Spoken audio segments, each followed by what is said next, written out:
All right, everybody, we are back.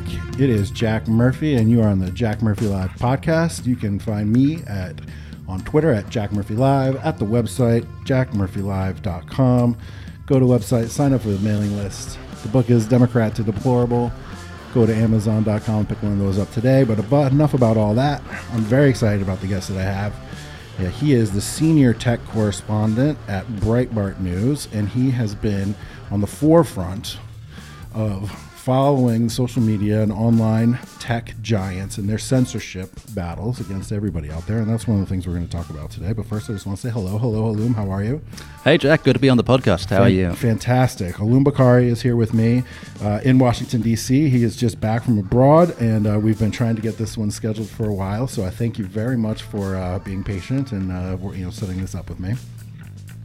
The first thing I want to talk about is just to get a little bit of background on you personally, because I always find it's really interesting to know where people are coming from, what their context is, why they chose to enter the field that they're in now. I mean, you're the senior tech correspondent at a major global media, powerhouse. And, people don't just wake up one day and end up there. So can you give us a little bit of a background on yourself and a little bit on what you were doing maybe before you got to Breitbart? Of course. I mean, I'll preface this by saying I'm terrible about talking about myself, but I'll do my best. So I did my studies at Oxford graduated in 2013, then started off working in politics, actually, for liberals. Real liberals? Real liberals. Got it. I say that the party I work for, the Liberal Democrat Party in the UK, is not what I'd describe as liberal in any way at the moment. Right. But they were a little bit more liberal back then. They've always been quite good on civil liberties and protecting people against surveillance and so on.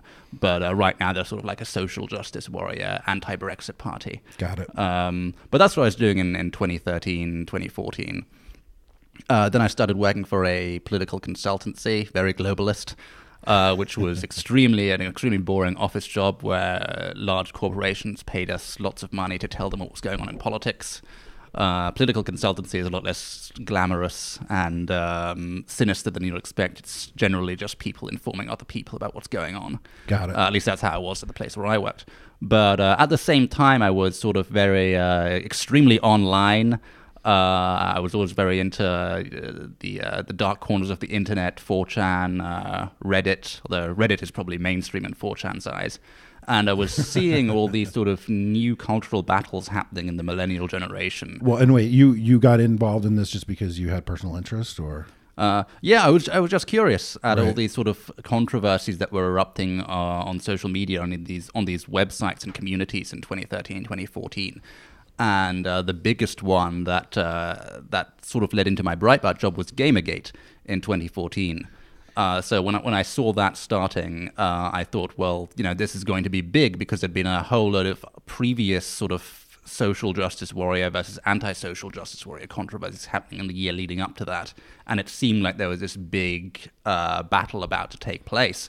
And no one really understood it because no one was following those communities. No one was following Reddit and 4chan back in those days. Right. Could you give just a 30-second summary on what GamerGate is? Because I think probably more than half the people that listen to the podcast, you say GamerGate, they have no idea what that means. But to me, GamerGate is like the shot heard around the world that sort of got us to where we are today. You can almost trace back so much of what's happening today back to GamerGate. So could you just sum it up real quick? Absolutely. So short answer is it was a battle between online gamers and feminists and left-wing journalists over political correctness and media bias and lack of media ethics in games journalism, which sounds like a very niche sort of topic that would only be interesting to a few people, but you have to remember that gaming was it's the hobby of the millennial generation. Millions and millions of people play video games, and while at the same time you had things like campus censorship going on. When someone's censored on campus, that affects maybe 200 students who might have gone to see the talk. But if you insert political correctness or get a video game censored, that would affect potentially millions of fans. And that's also why we see controversies happening over Ghostbusters and Star Wars and all these pop culture phenomenons, because it does matter to like millions and millions of people who enjoy those things and don't want to see them politicized and censored. Right, and these are multi-billion-dollar industries. This isn't just like some backwater thing. Of course, so that's why it turned into a big thing. And even though so many people thought, well, this is just like a niche hobby, it'll blow over in a few days. Actually, that controversy ran on for over a year, and people still talk about it today. Partly because so many people were involved, millions of gamers, but also because it was the first time where I think you saw the dominance of left-wing millennials being challenged on social media. Right. So up until 2014, when GamerGate started, the left and left-wing activists sort of dominated social media. It was like their playground. It was where they publicly shamed people. They called people out. It was called call-out culture. They got people fired from their jobs over jokes they saw on Twitter. Obviously, tell me about it. Yeah. Well, you know this better than anyone. Yeah, exactly. And they were able to do this sort of virtually unchallenged by anyone else. But during GamerGate, you saw all these sort of people who didn't believe in political correctness. Because games have never really been very politically correct. You go on an online game, you're trash-talking people, there's no sort of language codes. And you also had people coming in from 4chan and Reddit, which are obviously anonymous places known for, their trolling cultures. They didn't believe in political correctness either. And they all started flooding onto Twitter and the mainstream social networks. And they suddenly started to outnumber all the left-wingers. Why did they flood onto social media? Where were they before? And was there a trigger that kicked them, made them sort of appear on the mainstream social media platforms? Well, when 4chan gets its act together and starts getting organized, and Reddit too to some extent, they can be very disciplined in the kind of things they do. And there were certainly anonymous posters on 4chan encouraging them to go onto Twitter because they were saying that, that's where the journalists are, that's where you'll get mainstream attention, don't just stay on 4chan, don't just stay in these communities. So you sort of en masse, they sort of behaved in this sort of hive mind manner and, flooded onto social media. So it was very, very sort of like both calculated and organic, I'd say. Right. So it was like an emergent thing, but at the same time, there was some people sort of leading the way and directing it. And I think based on some of the conversations I've had recently with Jordan Hall and John Robb in particular, the emergence of these collectivized networks online, these collective intelligence networks online, is something that's shaping our culture and our politics and everything today. And GamerGate may have been one of the first times that the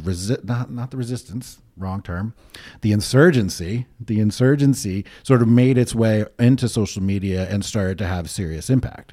Yeah, in the mainstream, definitely. And, without saying too much, there were certainly certain individuals who appeared to be anonymous on 4chan who were making lots of posts at the time saying you need to be on Twitter if you want to influence things.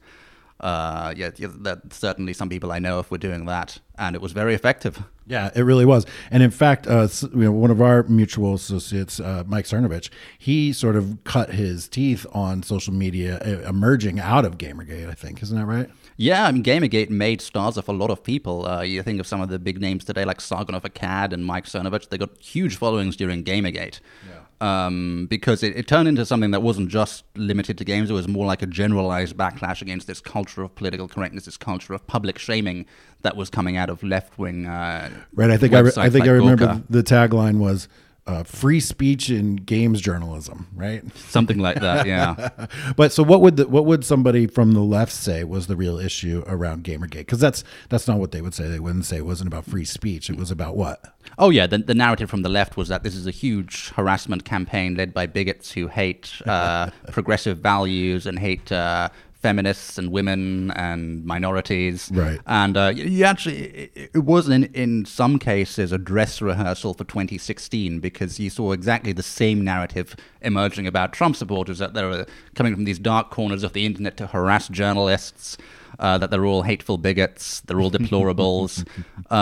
So it was sort of like a test run because the only way that the left can respond to these emergent movements that come out and challenge them is to sort of smear the entire movement and cast it as illegitimate. Right. Anybody who participates in it is obviously a terrible, horrible, rotten person. And forget about whatever the principle is that they're defending. It really just comes down to social, exile and personal attacks and smears like that. Indeed. Yeah, so that's very fascinating.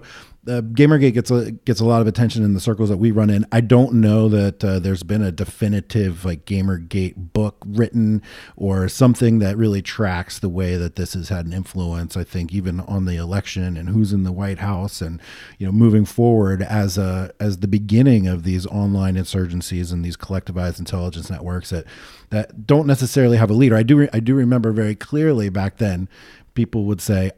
They would say sort of mockingly, like, I am the leader of GamerGate, and everyone would be saying that because there was no leader of GamerGate, right? I think I remember Box Day saying that a bunch of times. Yeah, and a lot of journalists were trying to find a leader because that's the perfect way to take out a movement. You find, it's like classic Alinsky tactics. You find the leader, you isolate them, you personalize them, you destroy their reputation. We've seen that happen again and again.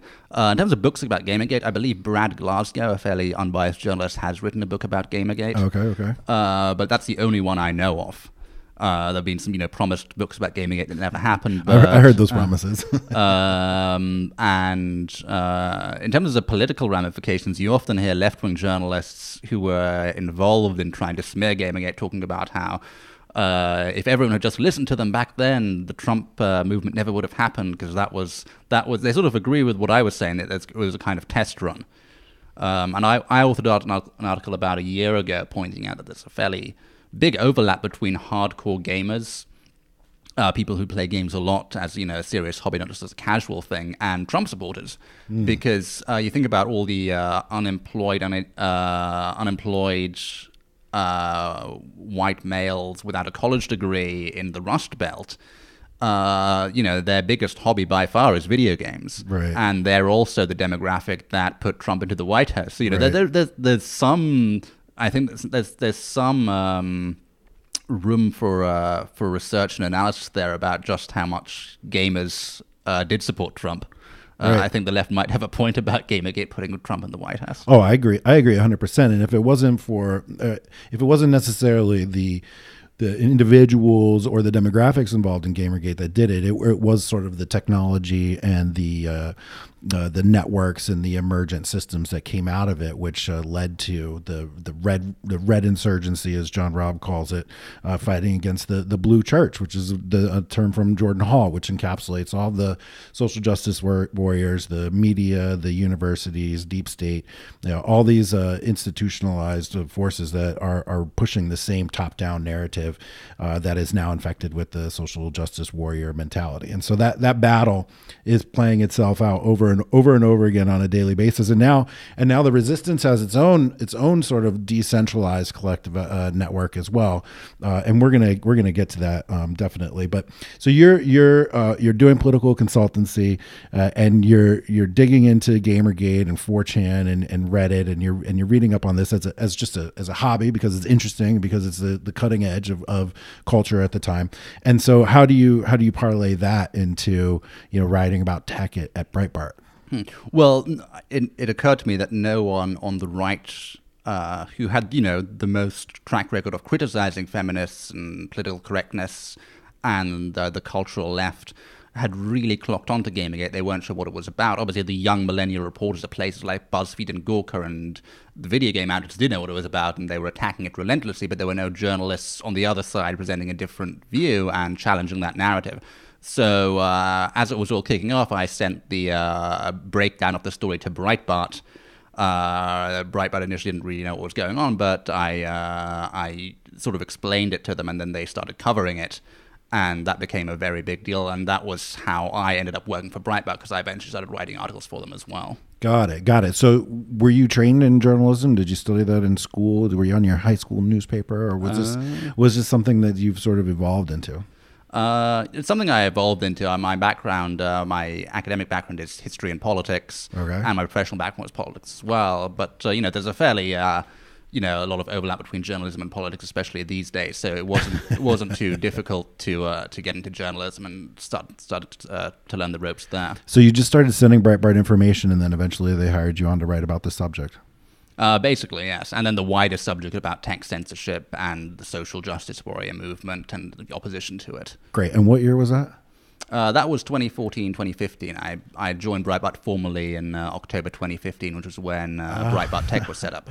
Got it. Okay, which brings me to the first time that I ever saw your name, which was, and you know, I'm sure you were doing work before this, and you know, I'm not certainly the sole purveyor of what's out there in this world, but the first time I saw your name was around the taxidermy article on the alt-right, and I think that was right around then, wasn't it? A bit later, I think it was the summer of 2016. It was the summer of 2016? When the alt-right was sort of something that everyone in the media was talking about at the time. Right. So tell me about, now this was like a seminal article. I remember people didn't know, nobody knew what the alt-right was, what the alt-right meant, what the term meant, who was under this umbrella. Did anybody actually pick up the umbrella and you know, the banner and run with it? It was this amorphous, weird thing that you know, people. So when I first heard the term alt-right, my perspective on it was like, okay, I was a Democrat. Don't want to be a Democrat anymore because they've gone crazy. I never wanted to be part of my grandfather's, grand old party, GOP, the Republicans. I never saw them as my people. And so when I heard the term alt-right, I thought, okay, this is something that I could get with because it sounded like a cool name, first of all. And it seemed to me to signal that, you know, not a Democrat, not a Republican, but certainly now finding myself on the right side of center. And so I even tried out the term alt-right myself. And once I started to learn more about what it meant, you know, I definitely shucked that. But your article that I think you did in conjunction with Milo Yiannopoulos, right? Your article was a taxidermy of people that sort of had taken on the name alt-right. Why don't you just tell us a little bit about the impetus for the article, what your thought process was in writing it, and we can also talk about some of the ramifications of it too. Well, at the time we wrote that article, I believe it was around April 2016, alt-right was just emerging, and as you said, lots of people were claiming it, and it didn't really have a clear identity. And the point of the article was to explain what groups and what individuals were claiming the label. Now, at the time, it was a fairly broad mix of people who were claiming the label. Obviously, 6 months later, I'd say by the time of September, November 2016, around the election, it had been entirely claimed by these sort of, you know, white supremacist, white nationalist racists. Right. At the time we wrote the article, they were part of it. They were trying to claim the label, but they hadn't quite captured it by then. And you know, we pointed out there were lots of white supremacists who were claiming the label, and no one really wanted anything to do with them. There were also lots of 4chan kids claiming the label at the time. Lots of people like yourself who were just didn't see themselves as traditional conservatives, didn't see themselves as liberals, but you know, wanted a term to describe themselves. What ultimately ended up happening, unfortunately, was that the white supremacists, with the assistance of the media, I think, who put all the focus on them, did end up claiming the label, and we're now at the point where alt-right is obviously something that I don't want anything to do with, that you don't want anything to do with. It's just synonymous with white supremacism now, and no one supports white supremacism except for a fringe minority of lunatics. Right, exactly. Very teeny tiny minority that only exists mostly in the eyes of the media, and then they're entirely propped up as a way to smear anybody who's right of progressivism, basically. Yeah, and you know, it's interesting that some of the mainstream media said, you know, the article was an apology for the alt-right. Actually, no, you know, we clearly condemned the white supremacist faction that were in it at the time that hadn't yet taken it over. Actually, Bloomberg, I think Bloomberg Business Week published its annual list of articles they wish they had published, and that article was on there. So, you know, I guess Bloomberg Business Week are apologists for the alt-right too then. Right, exactly. Seeing as they said they'd have published that article too. You know, it wasn't a perfect article. I mean, I think we were far too nice to Richard Spencer, and one of the problems with the alt-right at the time is no one really knew a whole lot about the people and the individuals who were in it, and we were still learning about it. I think if I went back and did it today, I would not be so nice to Richard Spencer, who is a lunatic racist. Seconded. Yeah. And but it was a genuine attempt not to excuse the movement or apologize for it, but just to describe what was going on. And right. That was the point of it. Right. It was a way to describe this sort of amorphous group of people that had been bubbling up, as you had been tracking from GamerGate, from other various parts of the internet, and disaffected youth, and disenchanted Democrats, and a whole list of other people. I mean, there was how many different slices did you guys put in the article? There was I don't know, 4. Yeah. We described 4 separate subcategories: intellectuals, meme warriors like the 4chan kids, and white supremacist crazies. Yeah, exactly. So that was something that really exploded onto the scene and continued to garner a lot of attention. Was there any negative fallout for you from writing that article? Some people in the media try to describe me as a leader of the alt-right, Yeah. which is pretty crazy. I mean, on the one hand, they were describing it increasingly correctly as a white supremacist movement, which is what it turned into. But I don't see how a white supremacist movement can be led by a half Pakistani ethnic minority. But that's what some people were saying. Right. But I think it's been pretty clear since then that the alt-right that we described at the time and the alt-right that morphed into a white supremacist movement later were two different things. Yeah, definitely. And interestingly, it is the propped up white nationalist folks that have really just disintegrated and fallen out of the picture completely 100%. And all those other folks that you outlined are still going strong, and liberals and the meme warriors and disaffected Democrats and whatnot, they're still out there. And in fact, that name, the alt-right, gets thrown around so much, and we all get kind of called alt-right. People have called me alt-right just for attending a rally where I was like taking pictures of people, right? I'm taking pictures and periscoping, and they said I was alt-right just because I was standing there. That name gets thrown around so much. In a way, it's almost as if we did win the branding war, because everybody's calling us those stupid alt-right anyway, and there's really no shaking it at this point. And I think, though, that really, to anyone that has been paying attention at all, that term, the alt-right, has lost its power in terms of being able to slander you, except when it comes to talking to people who are completely ensconced in the progressive SJW sort of mentality, and anybody that doesn't think like them is alt-right, and so they use it as that tag. But if you're anywhere outside of that group, I think people know that that term alt-right, when it gets thrown around, doesn't really stick anymore, and it doesn't really mean anything. So yeah, I mean, there's a correct definition and there's an incorrect definition. And the correct definition at the moment is someone who believes in white supremacy, someone who's a bigot, someone who will hurl epithets at minorities, in a hostile manner, and genuine racists. And you and I condemn that. Everyone I know condemns it. Everyone at Breitbart condemns it. Unfortunately, progressives are just using this as this blanket term to smear the right, as they've used other words before, like racist and sexist and misogynist and so on. And what they do by doing that is they devalue the power of the word and they devalue the definition. Right. Do you? I do remember. Was it Steve Bannon that said that Breitbart was the platform for the alt-right? Or am I putting words in his mouth? Was that something that was said? I think something along those lines. Yes. Yes.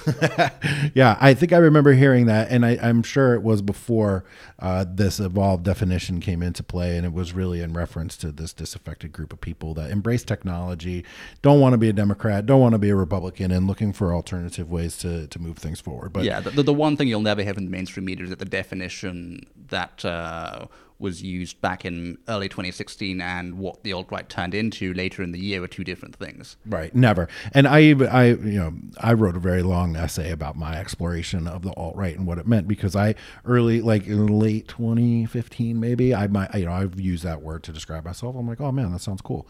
But then I started reaching out to guys like Richard Spencer and other idiots to ask them what their ideas were and what they had in mind for government or policy, or what their visions for the future were. And the more I learned about it, the more I realized they were insane, and I wanted nothing to do with it. And I wrote a very long essay about it, and it gets read on my website, a couple hundred times a month. But that's not going to be enough to change the mainstream narrative. But it does help anybody that wants to learn about me understand that process. And lots of people went through that similar exploration and evolution, and have learned now to stay the fuck away from all of those people. So yeah, why don't we talk a bit more about why the alt-right is insane? I think this isn't explored often enough.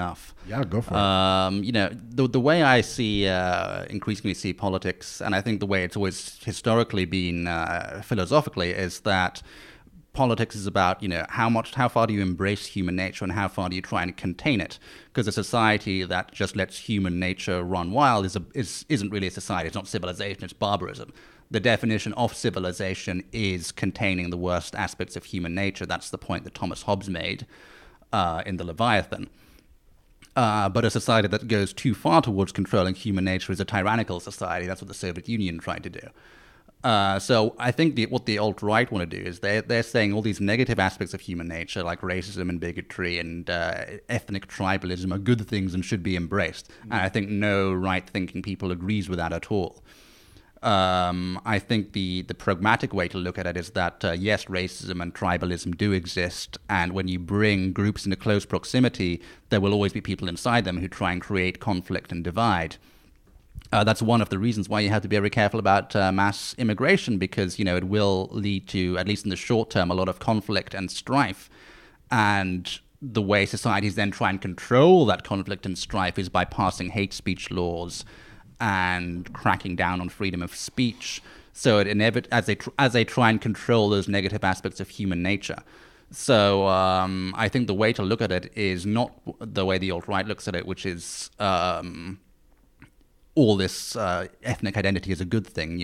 That's stupid, and it leans towards barbarism. It's not a civilized. No civilized person would believe in that.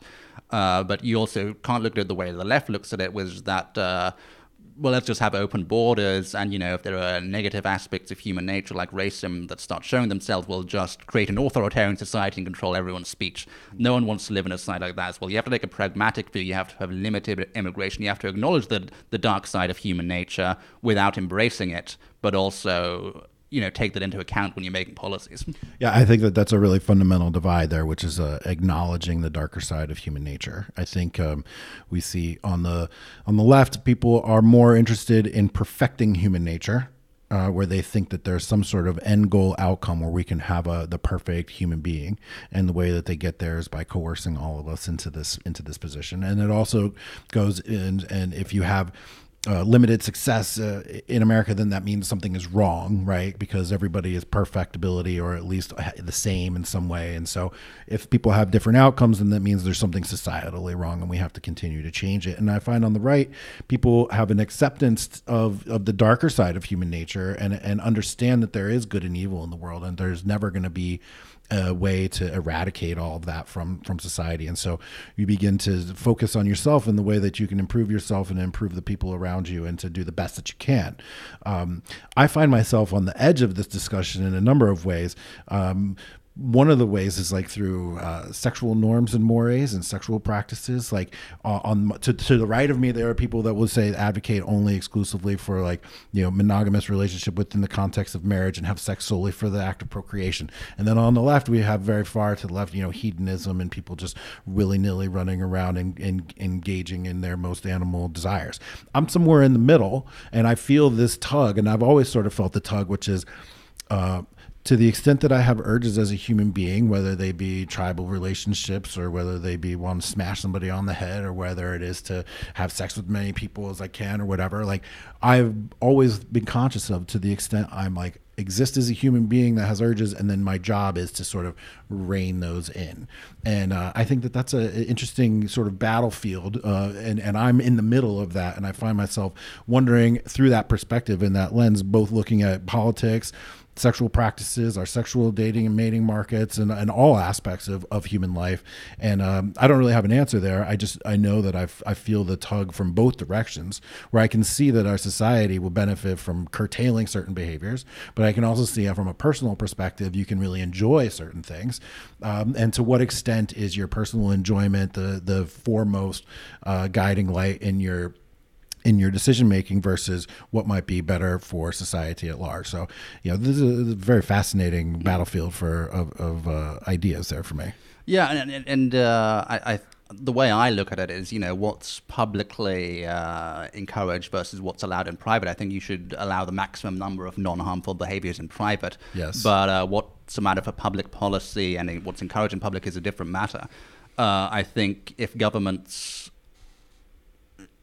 shouldn't clamp down on private behavior, but they should encourage certain behaviors that are beneficial to society. Like Viktor Orban and Matteo Salvini in Europe are doing a lot of things to encourage families and procreation, mainly because it's very good. It's good for society. Then you don't have to resort to mass immigration, which creates all the problems we discussed earlier.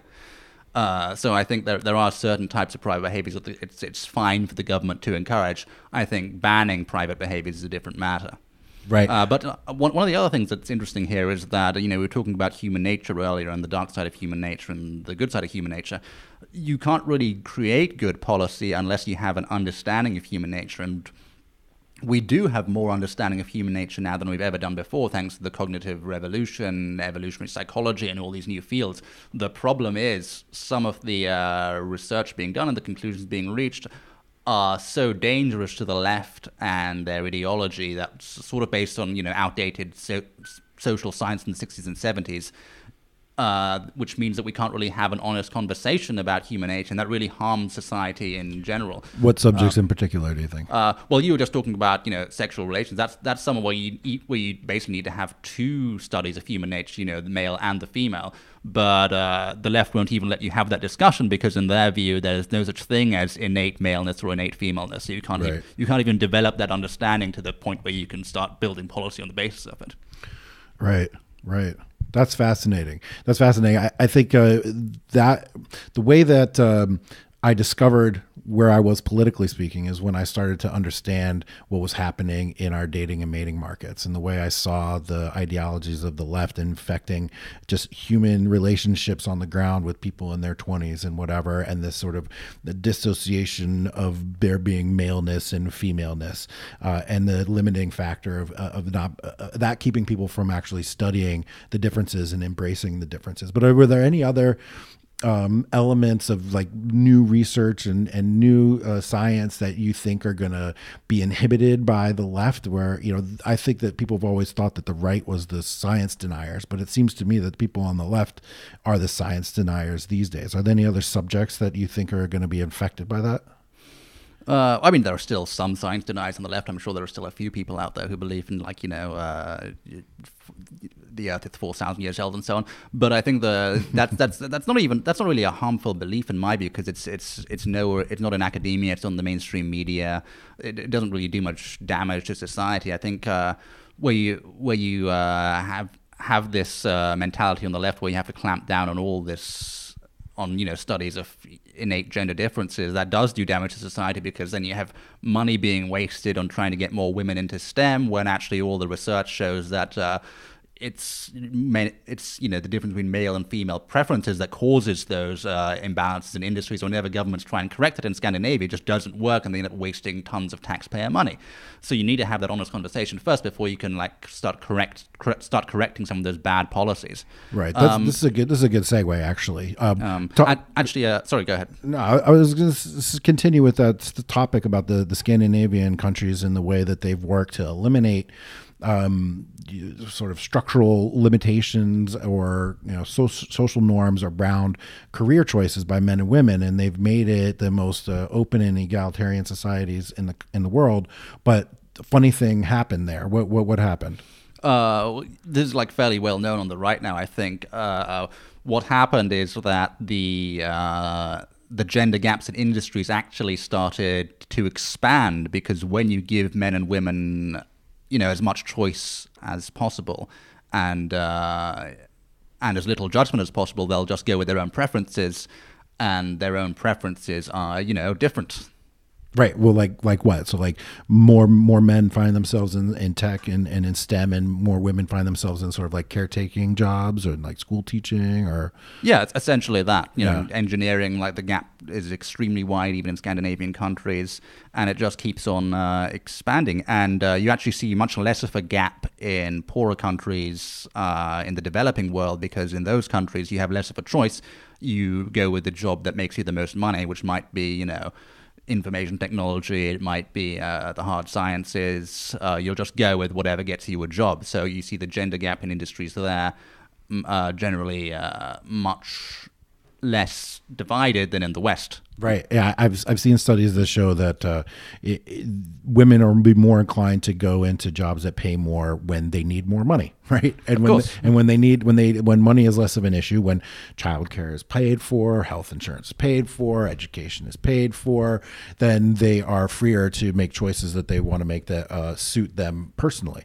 And this is a good way to segue into Google and into James Damore as an introduction, and then into the way that social justice ideology, left-wing blank slateism, the perfectibility of man, the equality of everything and all outcomes has infected our technology companies. And I love talking about the James Damore story. We can talk about that briefly and then move into some of your more specific work on the matter, because this is the thing that I really wanted to talk to you about today. And this really terrifies me. I mean, this scares the shit out of me, okay? Because Google, YouTube, Facebook, Twitter, these are the most powerful forces that we have in the world today, and they are actively working to control and manipulate our minds. And so are you familiar with the James Damore story? Can you talk us through that? Or yeah, very familiar. Yeah, please do. So James Damore, for those who don't know, was a software engineer at Google, fairly high up in the company, had great reviews for his work from his colleagues. He authored a internal memo in when was it? I believe around August 2017, in which he criticized the company for its lack of political tolerance towards viewpoints that did not align with progressive values. And he specifically pointed out that the issue of women in STEM was generally a verboten topic. You either believed in the feminist line, which is that it's all due to sexism and needs to be corrected, or you would get fired, or just generally blacklisted in Silicon Valley. Now, this was an internal memo. It was meant for to start an internal discussion inside Google. What ended up happening was the memo was maliciously leaked by an opponent of James Damore to the media, which published it. And actually, an interesting detail of the way they published it, I think it was Gizmodo, one of the old Google publications that published the whole memo. They didn't include the footnotes. Right. They stripped out all the research and all the science and all the data. Yeah, so it looked like this was all just James Damore's opinions, when actually it was, backed up by a lot of research in the footnotes. So yeah, it was leaked to the media. It sparked a wider outrage, and James Damore, after accusing Google of firing people and being hostile to people who expressed contrary political viewpoints, was vindicated because Google ended up firing him. And around that time, I started hearing from more people inside Google describing really crazy social justice warrior type behavior at the world's largest and most influential tech company. Crazy stuff. They kept tampons in the men's bathroom because some men menstruate. That's one of the things they do at Google. Wow. We later heard that Google allowed what was it? A yellow-winged dragonkin. I might have not gotten all of those details right, but a spined wingless dragonkin to give a talk on living as a plural being.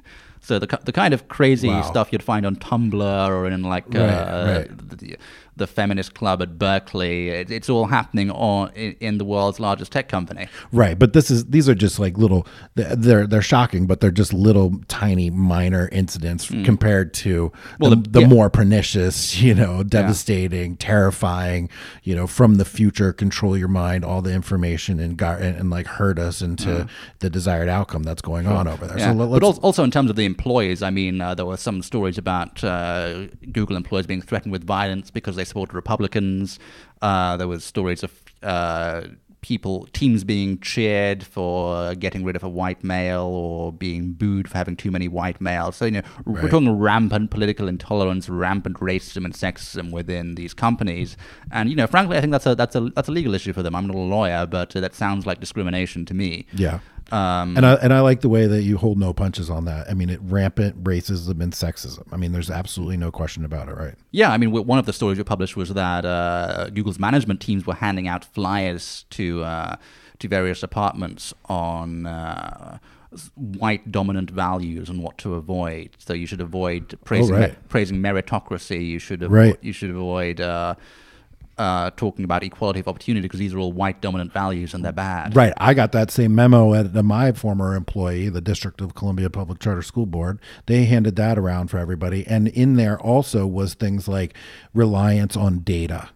right? Right. Or being overly reliant on rational thinking and on logic, right? Because that is the tool of the white supremacist, to use logic and to use data. I'm not kidding. I mean, this is in documents passed around through the HR department that fed and fueled their sensitivity seminars and their equality and inclusion and diversity training and whatnot. And that place even went so far as to write on the board, while they're brainstorming how to set up their policies, it wrote too many white people, right? Like that was one of the first things I discovered when I got there. I was just stumbling through, they gave me like my predecessor's computer, and I was just going through the files and stuff, and the subject on the email said whiteboard. And I was like, oh, cool, I like whiteboards. Maybe this is how I go and procure one. I open it up, and there's a picture of the whiteboard on there. Right in the middle is the big thing, too many white people. Right. Yeah, and the same thing's happening at Google, and they're obviously inadvertently saying, because they're saying that it's a white value to believe in logic. They're inadvertently saying all non-white people are illogical. That's pretty racist in another way. Right. Exactly. And it's terrifying to me to think that a company whose job is basically to mine and manage data thinks that mining and managing and relying on data is an inherently white supremacist thing to do, which is, all of it is absolutely absurd, which goes to show you that it's not actually a well thought out position. It's really an emotional position. But let's wrap up the James Damore story and just get into your work that you've done with Google and YouTube and understanding what's happening there. James Damore got fired, and then he filed a complaint with the National Labor Board and National Labor Review Board, and in the response from the National Labor Review Board, they wrote, and it's been interpreted a few different ways, but the way that I read the words clear as day was that simply even discussing gender differences at work is now constitutes sexual harassment and grounds for being terminated. So they have basically normalized the practice of firing somebody who's even going to say something as simple as, generally men are taller than women. Generally, women get pregnant and men don't. Generally, men take more risks than women. Generally, men are more competitive than women. Just even saying anything like that is enough to get you fired, and have the National Labor Review Board back up the employer in terminating you, because that is harassment. And that has been the result of this James Damore Google memo thing, which blows my mind, because we can't even talk about things that are obvious. This is what true tyranny is we can't talk about things which are obvious to our eyes, to just looking at each other. This is not I read this long story and we have a different take on it. It's not like, oh, these flavors taste different to me. No, this is like with my own observable, based on observation, with my own two eyes, I can see these things are true, and everyone else can, but they deny it, and talking about it is now harassment against the law and constitutes getting fired. Yep. Facts don't care about your feelings, but HR departments don't care about your facts.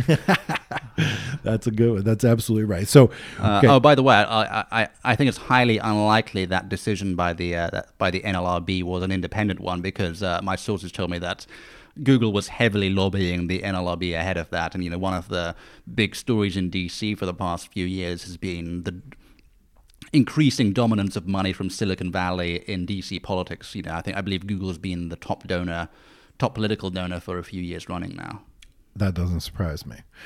We're going to get to that, because it's interesting. They're also spreading it around a little bit in ways that you wouldn't necessarily think off the top of your head based on these conversations. But let's continue on with the Google story. You've obviously developed some good sources at Google, and you've been getting some great stories out of there. What have been the big stories that you have picked up on in the last 18, 24 months coming out of Silicon Valley? What have you seen? What's been the most atrocious and appalling things? What's going to scare my listeners more than anything? Because this stuff is terrifying, and really the more attention we put on it, the better, because this is our future, and they're consolidating power in ways that we've never seen before, and it's really important that we all know what's going on.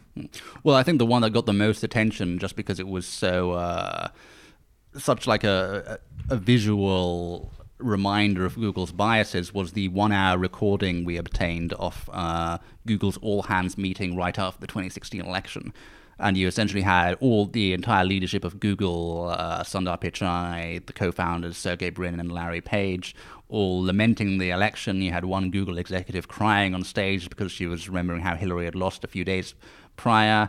You had them talking about how to deal with the problem, how to deal with populism, how to ensure populism, and the Trump movement became a blip in history and didn't grow into something bigger. You had them predicting World War III if populism got out of hand. And this is all like these aren't low-level employees. This was the entire leadership team of Google. All the executives you can think of were up on that stage, and we had the entire video of their reactions to the election.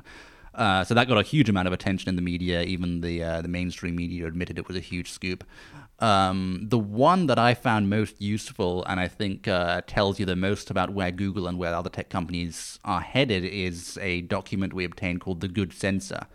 And this was an internal research document from inside Google that described how the company and admitted how the company had shifted towards censorship.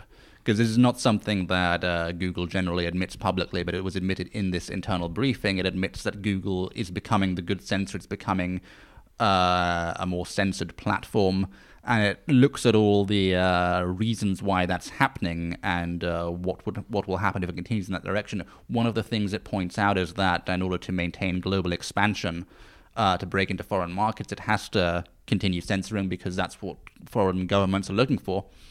And so money. Yeah, money mainly. So what? Okay, first of all, I want you to explain what you mean by censorship, and second of all, please talk about this interesting dichotomy between what appears on one hand to be a totally ideological driven set of policies that are meant to extinguish the differences between men and women and ensure 50-50 employees across the board in every position, equal this, equal that. But then at the same time, it sounds like they're willing to also compromise on other ideologies and other ideas that they have, other values that they have in order to just return earnings to shareholders and drive the stock price up. So yeah, first let's deal with the definition of censorship. There are a lot of people, especially hardcore free market libertarians, who say that only the government can censor. I don't think that's true at all in the modern world because we don't go to the town square to speak anymore. We use these massive online platforms which have become the new public square, and actually the Constitution and the First Amendment does apply in the public square. We just haven't got to the point where we've been able to legally categorize these places, which are public squares, as public squares.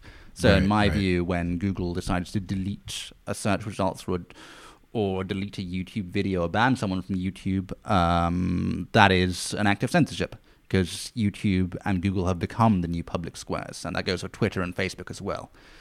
And there have been Supreme Court cases in the past where privately owned public squares have been compelled to allow certain types of speech on First Amendment grounds. They did it for shopping malls in the 1980s. If you're going to do this for a shopping mall, then I think you need to do it for a tech giant as well, because a tech giant is a much bigger public square than a shopping mall. Oh, right, because the shopping mall is private property, but yet you're sort of in public, and so they deemed like free speech was required there. Yeah, they did. They said political activists do have the right to hand out flyers there, even the shopping mall doesn't want you to. Got it. So that deals with the censorship question and the definition, in my view.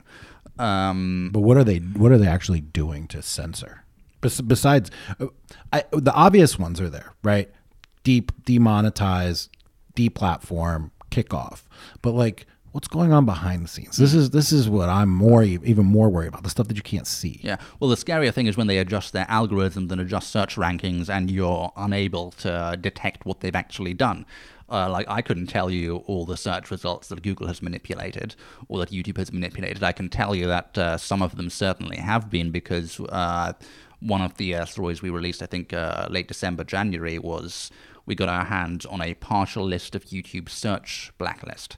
And that's a file they keep with so-called controversial search queries that they manually adjust. So they insert a search term into this file, and what it does is it causes another algorithm to kick in that elevates establishment news sources in the search rankings and pushes down non-verified, non-establishment sources.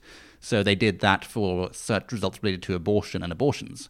And the result was that lots of pro-life videos got kicked off the top 10 search results, and lots of pro-abortion videos from places like BuzzFeed and Vice went up the search results. So they're already doing it for political terms. Right, and you've confirmed this from sources inside these organizations. And yes, there was in a leaked discussion thread from inside Google that was leaked to us.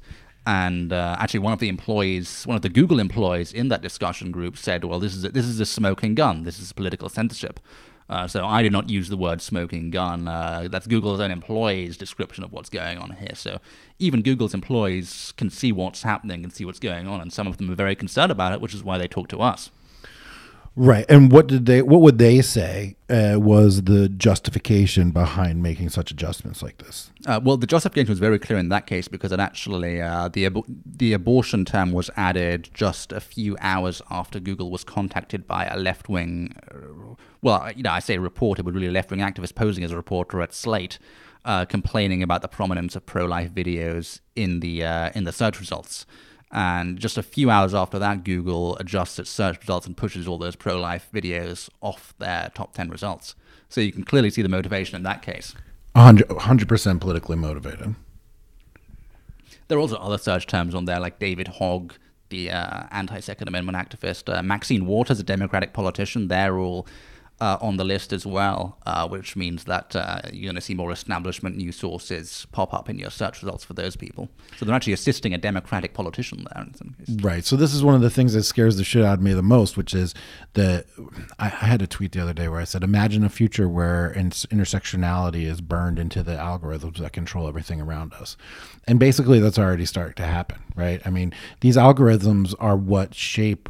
So the biggest challenge that we have is filtering out information, filtering out bad information, finding the right information. We just live in a world of information overload, and so being able to search specifically for things that you want to find is very important, and it's a path towards the truth.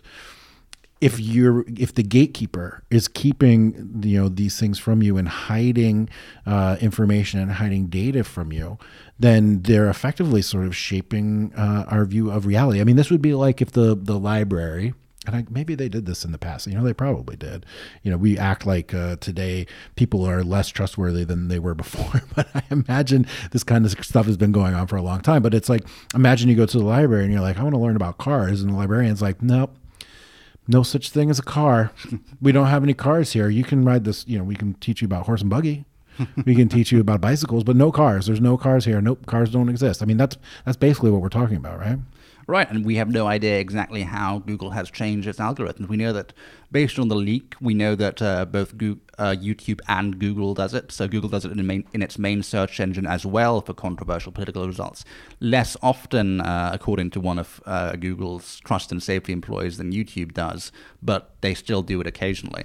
There's been some interesting research about how this could affect elections as well. I mean, if Google changes its results for certain political candidates, they can swing undecided voters by huge margins, like 30-40% according to some research.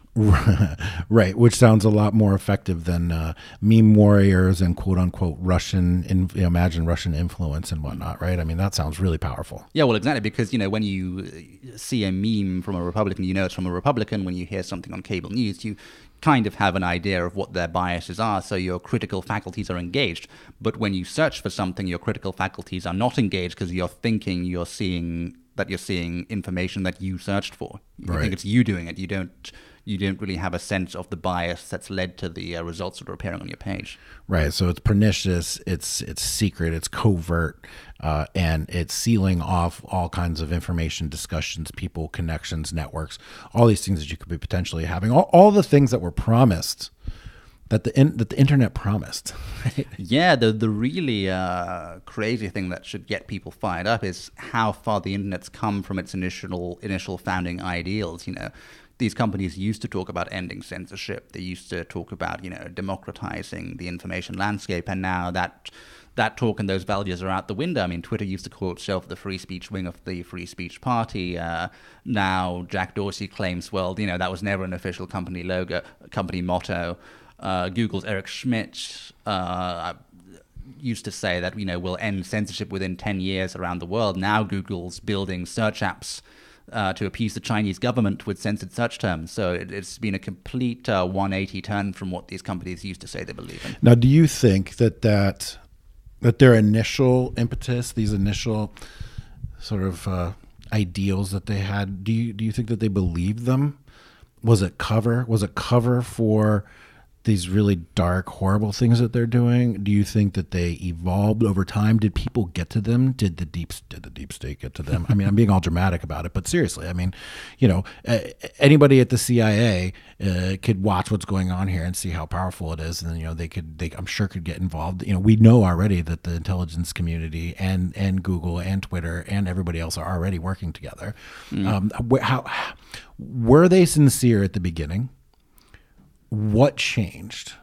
And were they always this evil? Or did something happen? Like, I believe that, like, something happened to us as a country, as a culture, 2010 to 14, somewhere in there. Something really happened. This is not the world that I remember growing up in all the way up until my mid-30s. I'm 43, right? Like, the world is a completely different place. And what happened? Well, it's a complicated answer because there are so many things happening to change the policies of these tech companies. I think in terms of the relationship with the intelligence community and with governments, at least here in the US, the tech companies are bigger predators than the government is. I think the tech companies want to get their hands on government data because data is central to their business model. I don't think the people who work in government are very tech savvy. They're certainly not as tech savvy as the people who work in Silicon Valley. I mean, if you're a young, talented programmer, you don't want to go and work for some boring agency in DC. You want to go to the West Coast and work for Google or Facebook and Twitter. Right, but did I imagine this, or don't the intelligence communities already have, like, backdoors into all of these networks, and they're able to scrape data and such that they want? No. Oh well, yeah. The NSA has been doing that, and the Australian intelligence community, which is part of the Five Eyes network, so that that'll potentially mean that all the other countries that are part of it, UK, USA, have access to it too. Australia recently got a law passed saying that tech companies have to decrypt their devices to let the intelligence services in.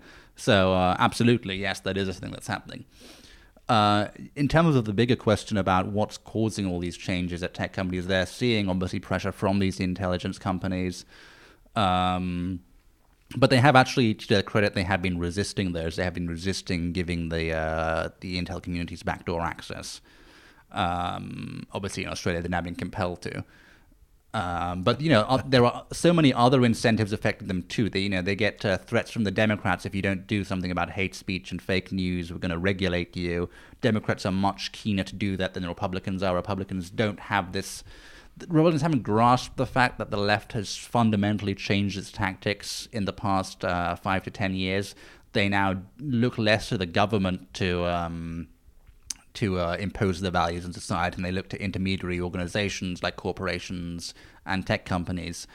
And they're very aware that if they pressure these companies enough, they'll do what they want because the companies know that the Democrats will regulate them. They won't hesitate to do that. So in the back of your mind as a tech company, you have to think, well, if I don't ban, Alex Jones, who this Democratic congressman is really angry about, then it's going to raise the likelihood of regulation in the future. So you got that happening. In Europe, governments are even more gung-ho about it. They sort of every politician from Conservatives to Labour say that these companies have to kick hate speech off their platforms. That's a big incentive for these companies to sort of do as they're told.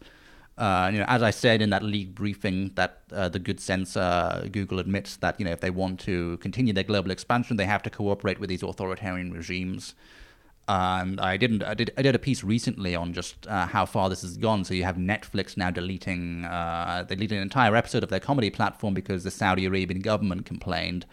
You had Facebook sending its VPs to Pakistan over complaints about blasphemy on the platform. You obviously had Dragonfly, which was Google's attempt to work with China by censoring a search app. So, in terms there's a huge disconnect now between the values that Silicon Valley used to talk about and still talk about and what they're actually doing in practice. They're caving into all these authoritarian, intolerant societies. Really interesting to me that capitalism and the pursuit of profit has always, at least to me, been hailed as sort of synonymous and go hand in hand with free speech and freedom of thought and freedom of ideas, because the freer our idea market is, the better ideas will come to market, and therefore we can make more money and everybody can be better off. Is it irony? Is it irony that the never-ending pursuit of the profit and growth, because our market valuations are driven so much by growth, that the growth demanded by Wall Street is going to lead these companies towards less free speech and more authoritarian controls, and actually a reduction in like general freedom globally, as led by our quote free markets? Yeah, I mean that's a garbage argument in my view. This idea that free markets and other liberal values go hand in hand. It's a simple case of, and conservatives, especially traditional conservatives, need to understand it. It's simply a case of incentives. If you've got a huge market that's very illiberal, like say in Pakistan, and companies that want to gain access to that market will adhere to their values. It's exactly the same way in the West. Companies never used to wear rainbow flags or, display rainbow flags in their offices because they knew that, Western societies hadn't quite reached that point of tolerance yet. Now it's a good thing that gets them, points with trendy millennials, so they do it. But, if they go into a country like Pakistan, of course they won't do it. So it's a case of incentives. And when you have all these illiberal societies that have booming demographics, those are huge consumer markets. So these companies now have an incentive to go into those societies, go into those markets, and abandon their values in the process and engage in censorship in the process. Meanwhile, you have demographic decline in the West. So the markets that actually do believe in liberal values are declining, and they're actually the trend now is to have them be replaced by immigrant communities, from the Middle East and these societies that don't actually believe in liberal values at all. So that's not fixing the problem either. So all the incentives for these global corporations now trend away from liberal values. So the free market, I don't think, will, on current trends, lead to more liberal values and more freedom. That was the argument I was making. You just called it garbage. I appreciate that. So one of the things that I've seen is that corporations, and at least in my experience in the past and everything I seem to have read before, when a fresh crop of graduates entered into the corporation, the graduates were expected to adopt the existing company culture and adopt the existing set of company ideals. It seems to me today that companies are responding much more quickly to the incoming graduate sort of ideas, where they're bringing off of college campuses, where they're getting this education in radical feminism, intersectionality. And even if they're not taking courses in those areas have affected the culture on campuses through policies and procedures and Title IX and orientation practices and all these kind of things that I outline in my book, Democrats Are Deplorable. And all these kids are graduating, and then they go into the tech world, and then they start making demands of these corporations, and the corporations are responding in turn to these employees. Have you seen anything like that? Do people talk about that? I would like to really explore this responsiveness to the corporate set of ideals and principles to the incoming crop of graduate ideals. I can't imagine at IBM in the 1950s, if there was a bunch of new radical kids coming in, they were going to shift their entire corporate practice around. But it does seem to have been the case. And this has happened so quickly and so rapidly within the last 10 years, right? Have you seen that in your experience in talking to these people in Silicon Valley? Do they ever talk about how it's these new kids, man, and we got to adjust to what they want, and they're demanding it from the ground up? That there's certainly some of that going on. It's hard to see how far they're actually responding to them, because there are constant demands within Google, for example, for Google to demonetize Breitbart and just remove all our ads. They even started building a dossier on us, like a spreadsheet of all the examples of hate speech they could find in our comments and our headlines. They actually couldn't find any in our headlines. They had to go to the comment section, where actually we do moderate comments. But certainly there's pressure from below. But it also feeds into the legal framework, because obviously these companies have to worry about discrimination lawsuits. Google's facing a sexism discrimination lawsuit at the moment, in addition to their political discrimination lawsuit that James Damore filed. So that they have to worry that not only do they have these new graduates coming in, but the activist type of employees can also be very litigious if they don't get what they want. So there's that incentive they're facing as well. But at the top of the companies, I think they're actually being pretty cynical about things. They see that in the West they have to give in to these radical activists, who are in turn connected to the Democrats and to the media, and could potentially file lawsuits. But outside of the West, in really sexist countries like Saudi Arabia and Pakistan, they also cave into the political cultures there, which are radically different to what social justice warriors want. Right. So what's the unifying motivation for them? It's just profit, profit, profit, right? That's what it seems to be, yeah. Yeah.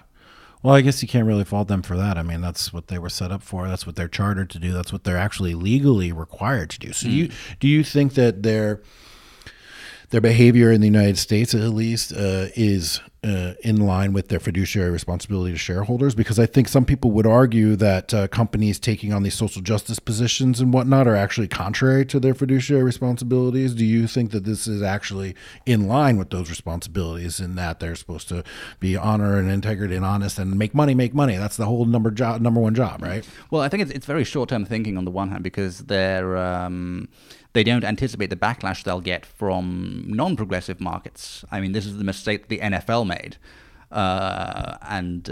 Certainly I think people should be fired over what happened at the NFL, because they lost an enormous amount of money over all their political posturing and, you know, the kneeling and, you know, all of that stuff. Right. And not just the kneeling, but the fact that management seemed to be encouraging it. That was the real issue there. I mean, I'm fine with, you know, you can kneel or make any political gesture you want. That's just free speech. But when the organization is supporting it, that's a different matter. Then you're going to piss off your consumers. Right. So I don't think modern corporations in the West get that, because they're part of the globalist metropolitan culture, and they just fundamentally don't understand middle America, which is a part of their market. So you're saying they're just wrong, not evil?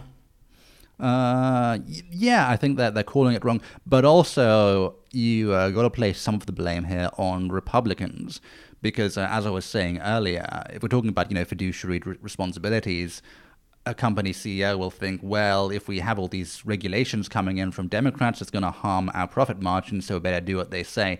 If the Republicans were better at thinking up their own regulations, their own proposals for how tech companies might be regulated if they don't adhere to Western values, if they don't protect the free speech of their users, protect consumer rights, protect business rights, because, you know, if you have one of your Facebook pages banned, you know, if you spent 2 years or 3 years building it up and investing money into it, that's a huge blow to your business.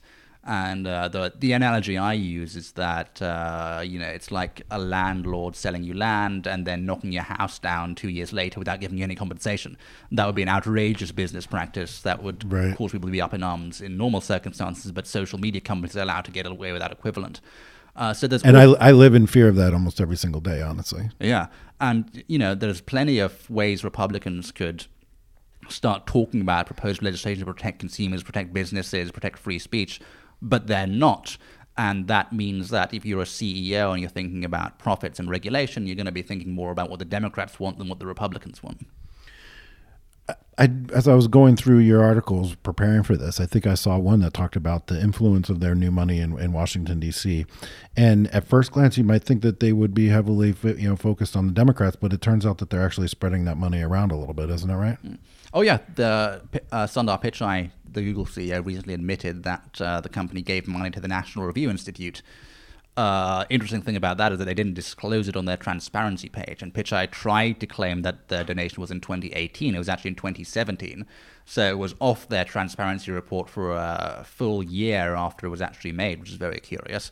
They also gave money to the American Enterprise Institute, the Competitive Enterprise Institute, all these DC think tanks that have been advancing arguments against regulating big tech, saying everything's fine, just, you know, build your own alternative Google, your own alternative Facebook, which is a ridiculous demand to make, obviously. Right, it really is. But, this is normal business practice, right, to spread the money around to all the different places that might be able to help you. And, lots of big, rich people give equally to the Democrats and to the Republicans, because really all they're looking for is, some influence on whoever, no matter who ends up in power. But yeah, it's normal behavior. Not necessarily acceptable behavior. I mean, there's been a problem for years in American politics.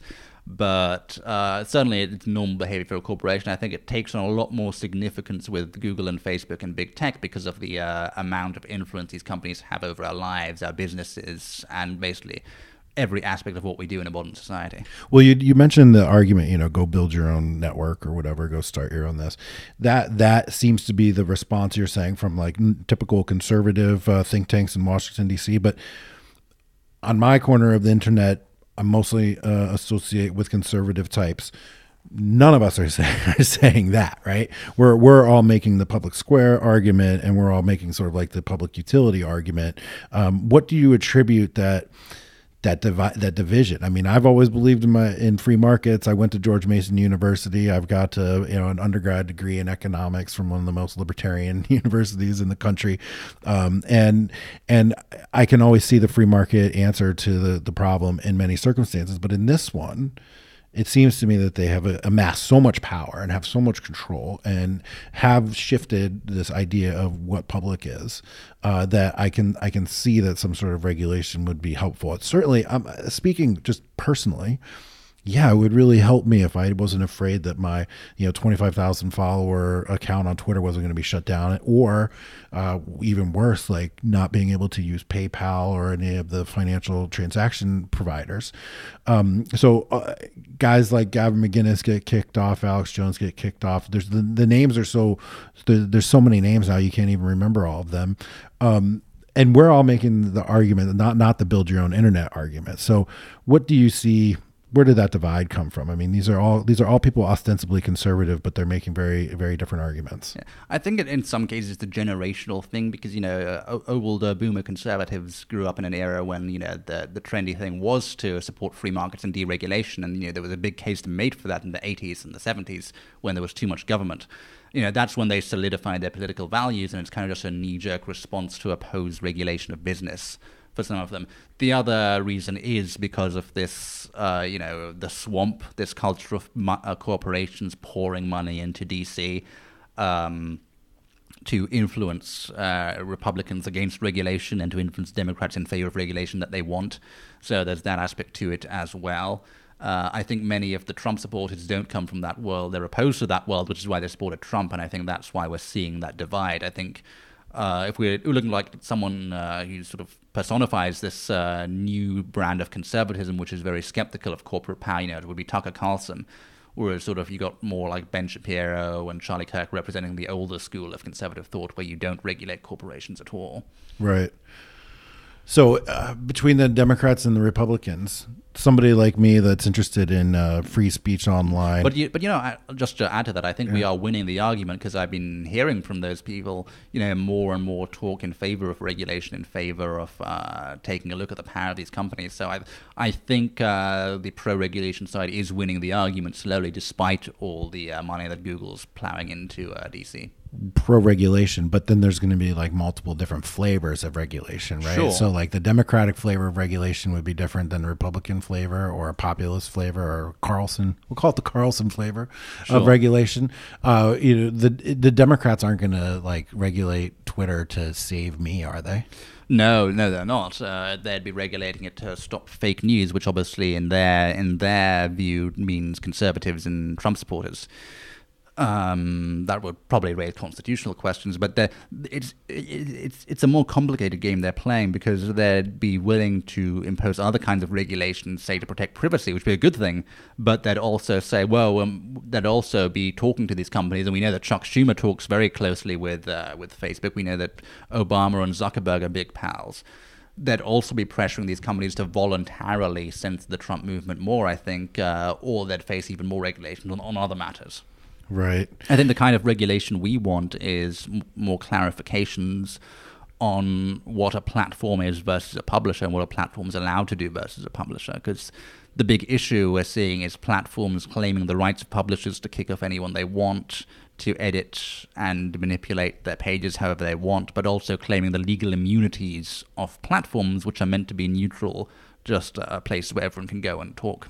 Right. So if they're going to decide what's good and what's not, then they also need to assume the responsibility of deciding what's good and what's not. Right. I mean, they should either just step back and let the marketplace of ideas take care of itself, or they have to be responsible for all the content on their platform. Right.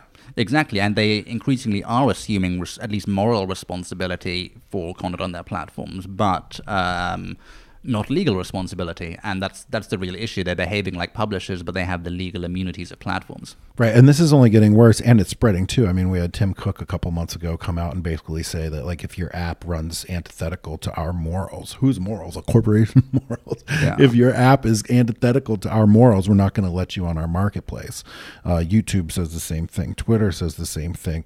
We're seeing PayPal do the same thing. I didn't dig into it, but I've been hearing, is this true that people are having just like their accounts shut down at like normal banks, like Chase Bank? Chase Bank now, that's happening too. And that's for behavior conducted offline, like outside of banking. Like I went down to the store, I did this thing, I talked to somebody, I said this thing, and I come back and my bank account is shut down because of it. Presumably that's what's happening. I mean, I believe it was the leader of the Proud Boys, African-Cuban, by the way, who first had his Proud Boys shop shut down by Chase Bank, by Chase Bank's online payment process, and had his entire bank account shut down, his personal bank account. So it's getting quite terrifying now. You can be excluded from the entire financial system for having the wrong politics. Well, I've already felt what it's like to have my career taken away from me for even just being in a picture where people from the alt-right were. And I wrote an article about feminism and their sexual practices. And I also wrote an article about challenging sanctuary cities after that alleged, which turned out to be not a rape, but a statutory rape in Montgomery County about a year and a half ago or 2 years ago. I wrote about those and I got fired from my government job. I've had my reputation, totally trashed. I got banned from coaching Little League. I'm basically totally kicked out of polite company at this point. And so all I have left, happily, and I'm enjoying it at this point, is to be this sort of renegade outside the system where I'm producing my own content and monetizing my own thoughts and my own actions. I have my own platform, but I do have risks, right? Like I do accept payments, and that is a pain point for me. Somebody hosts my website somewhere, and that is a pain point for me.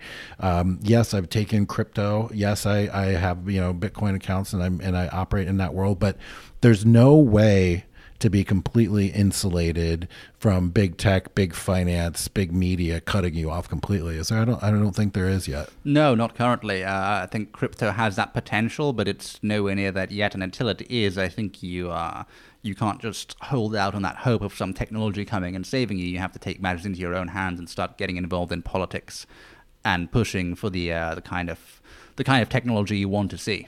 Right. Well, ironically, the deeper you get involved in politics and the more you speak up about it, the more likely you are to have your head chopped off. Yeah, pretty much. Yeah. So this bit of a catch-22. It is a catch-22, and I generally like to think the tone of my podcasts are positive and they're uplifting, and I can give guys some tangible things to walk away with. But like tech censorship, you've called it global tyranny. Right, the mafia that's taken over, left-wing mafia that's taken over big tech in Silicon Valley. It's producing a wave of dissidents basically around the world. These things are trending negatively, right? Yeah. There's no turning point. I'm setting you up for our concluding comments here, which are what could an individual do, and or what does it look like for the future? What do you see for the next couple of years? And do we put our heads in the sand and run away? Is it time to fight even harder now? Am I like a guy like me? Am I at more risk moving forward? What does the future look like? I think I can't predict what the future will look like. I think. I think the trend now will be towards more global tyranny, more of these companies caving into foreign governments. I think the only thing that will stop that is if we see more political pressure coming down on these companies to stop them doing that, like we saw with Google Dragonfly, which was actually halted by the combined pressure of left-wing and right-wing politicians. So it is possible to stop these companies doing what they're doing. But if you want to fix the censorship issue, the left doesn't want to fix it. You won't get bipartisan support. The only thing you can do is, raise your voice, protest. Laura Loomer chained herself to the HQ of Twitter. That got a lot of attention. But also, just call your congressman and write letters and keep the pressure up, because, politicians do have to pay attention to what their voters say. Otherwise, they'll get voted out. And that's one of the things you can do. Well, I would say that one of the biggest criticisms that I have of Donald Trump so far is his lack of attention to this matter. And it seems as though that he has no concept of the power of the collective intelligence network that got him elected, or at least played a part in getting him elected, right? We can't just say 100%.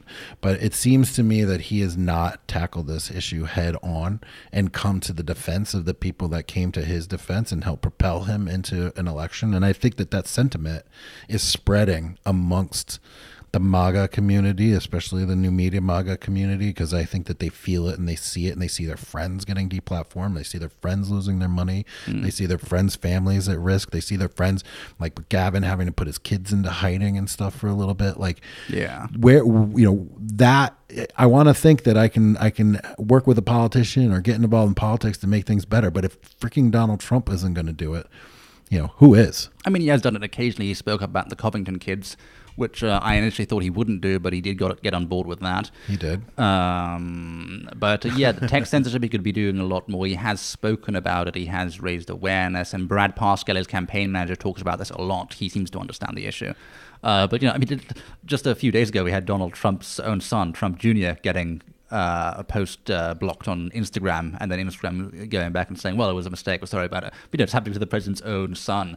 So it needs to be more than words at this point. And in the case of USMCA, the new trade deal, it actually risks making tech censorship worse because it gives them even more legal immunities or more ability to claim those.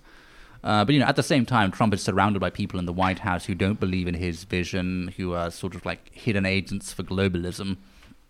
And, especially, Jared and Ivanka, they're basically liberals. So, it's kind of hard for one man to come up with all these policies by himself when so many of his own advisors are kind of secretly working against his agenda. Right. So you've got to take that into account as well. Right. But I certainly think this is a way bigger issue than, say, CNN bias, and it needs to be a priority for the Trump administration, and they need to be thinking up policies and executive orders and ways in which they can fix the problem. Right. I agree 100%. Well, Allum, thank you so very much for coming on. I really appreciate it. I mean, these are as important issues that we're facing in the country and worldwide as anything else. You've done a tremendous job at Breitbart. You're doing fantastic work. You're one of the hardest working and best sourced journalists that I know. And so I really appreciate you coming on. Where can people find you? How can they get in touch with you? What's your social media presence like? You can find me on Twitter at LibertarianBlue. That's the main platform I use until I'm kicked off. I was just going to say for now. And you can obviously find me on Breitbart as well. Just look for Allum Bokhari on the author page. All right, perfect. Thank you very much. Thanks for coming on. Guys, this is the Jack Murphy Live podcast. Stay tuned. We got a lot of great guests coming up. Go through the archives. There's a ton of great stuff in there. You can find me again on Twitter at Jack Murphy Live. Go to the website, jackmurphylive.com. Sign up for the mailing list. All my best content right now is going out to the mailing list because I don't trust social media. I'm not going to put my best stuff out there. I need you guys to come onto the mailing list so that we can have our own private conversation that's unobstructed by social media, and I don't have to be afraid of getting banned for saying the things that I believe are true. Go to Amazon.com. In the same breath, go to Amazon.com and pick up the book, Democrats are Deplorable. We talk about a ton of the same issues in there as well. We've been tracking this stuff now for a few years, and it's going to be influential coming up in the 2020 campaign as well, too. So, again, Allum, thank you very much for everything. It was great to see you again, and hopefully we can do this again soon. Great to be on. All right, bye-bye.